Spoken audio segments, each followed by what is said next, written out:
Caught me down in the Kirkwood vaults, doing a little bit of research. Got a really nice little movie for you.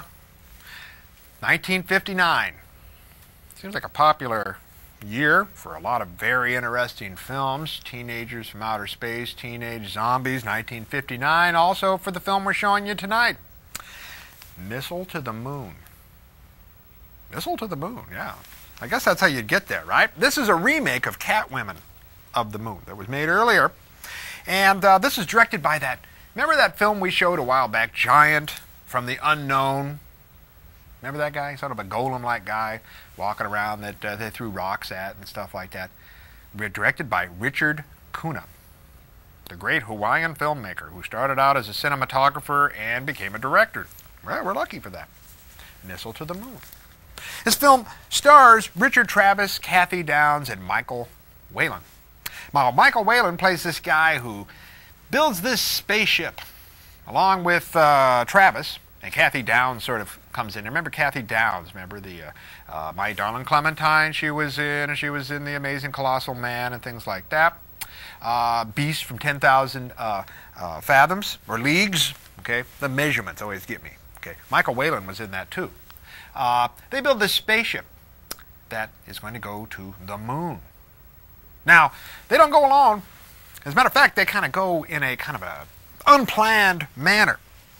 These juvenile delinquents who have broken out of an institution or being caught and chased around by the police hide out inside the nose cone of that spaceship, and rather than Wayland turning them over to the cops, he kind of hijacks them and makes them his crew. I like that.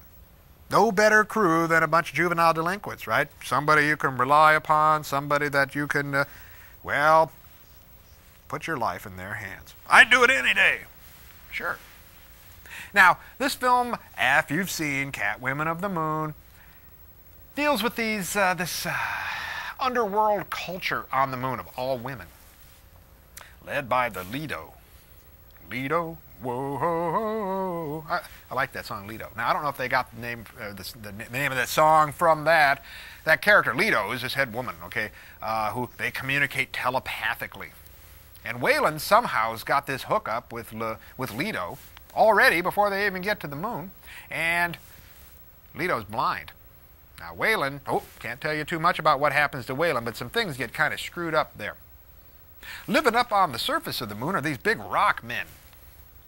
Look like these big sponges that you find in your bathroom with people inside of them. These big guys walking around, falling down, and doing goofy things. I kind of like them. They remind me of the Moon Men in Hercules versus the Moon Men. Remember that? Read some people making fun of them, right? Because if you look real close, you can see their noses and they're kind of sticking out of these big foam rubber rock guys. I like that. Nice touch. I don't know if Cunha thought of that, but that's a nice touch as far as I'm concerned. This film also has a bunch of beauty queens in it. All the moon girls are like ex-beauty queens from Miss Universe, Miss Utah, Miss whatever. What is it about this? Now you think about it, right? From the early days of the horror film, the beautiful woman has always been sort of a staple. Monsters like to carry around beautiful women. You know, the mummy likes to carry them around. Gorillas like to carry them around. What is the deal here?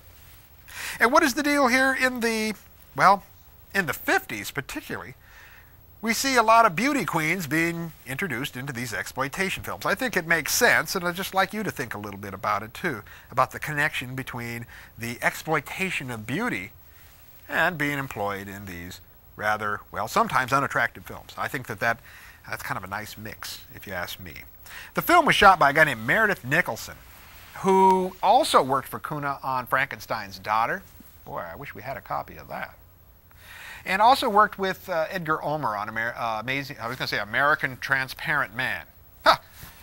That'd be a cool title, but it's an amazing Transparent Man. And Beyond the Time Barrier. But he does the camera work on this. I think you're going to have fun with this film. Missile to the Moon. The special effects are, well, might need a mallet for those. Not going to really go out on a limb on those. Keep an eye on that set of pearls that Kathy Downs wears.